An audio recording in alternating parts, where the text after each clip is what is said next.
अहमदाबाद में जो plane crash हुआ उसके बारे में सबने सुना और देखा। अहमदाबाद से एयर इंडिया की फ्लाइट टेक ऑफ होती है और कुछ ही सेकंड बाद बोइंग 787 ड्रीमलाइनर क्रैश हो जाता है।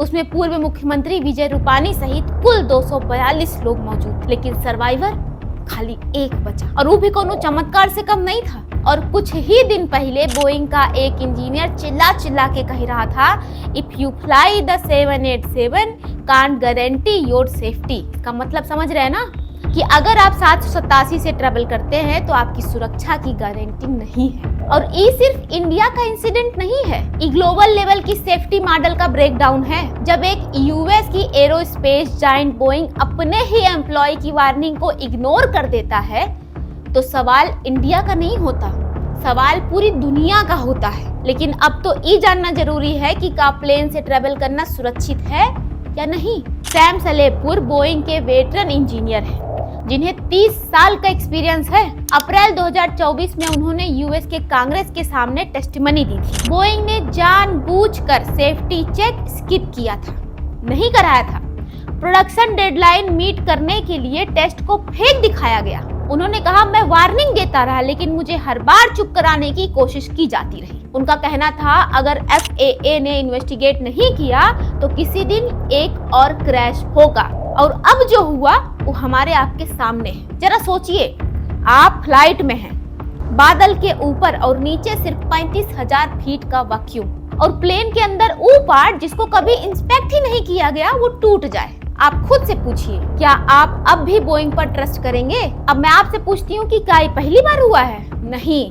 2018 में लायन एयर फ्लाइट 610 क्रैश हुआ था जिसमें 189 लोग मरे थे। 2019 में इथियोपियन एयरलाइंस फ्लाइट 302 क्रैश हुआ था जिसमें 157 लोग मरे थे। सब में बोइंग 737 ज्यादातर इन्वॉल्व रहा है। FAA ने तब भी स्लो एक्शन लिया, बोइंग ने अकाउंटेबिलिटी अवॉइड की।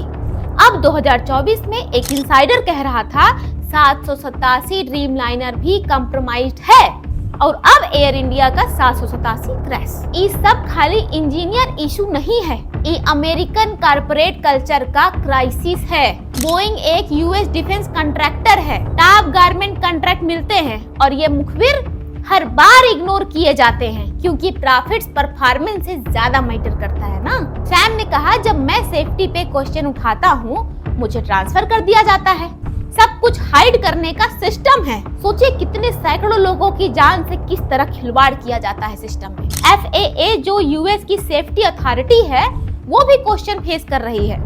इतना सब एविडेंस के बाद भी FAA ने बोइंग की मैन्युफैक्चरिंग हार्ट क्यों नहीं की? जब इंटरनल फोटोज में डिफेक्ट दिख रहे थे तब FAA ने डीपर ऑडिट क्यों नहीं किया? एविएशन एक्सपर्ट कह रहे हैं ये एक टिकिंग टाइम बॉम्ब है और अगर सिस्टम चेंज नहीं हुआ तो ये क्रैश लास्ट नहीं होगा। ऐसे तमाम क्रैश होंगे।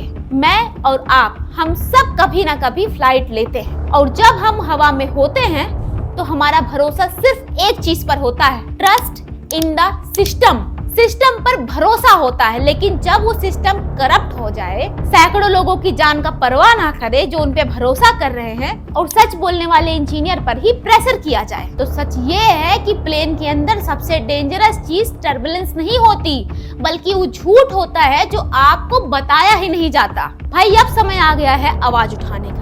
इस वीडियो को ज्यादा से ज्यादा शेयर करें ताकि लोगों को सच पता चले, और हमको अपनी राय कमेंट में बताइए कि इस बारे में आप क्या सोचते हैं। Demand global investigation of Boeing safety practices.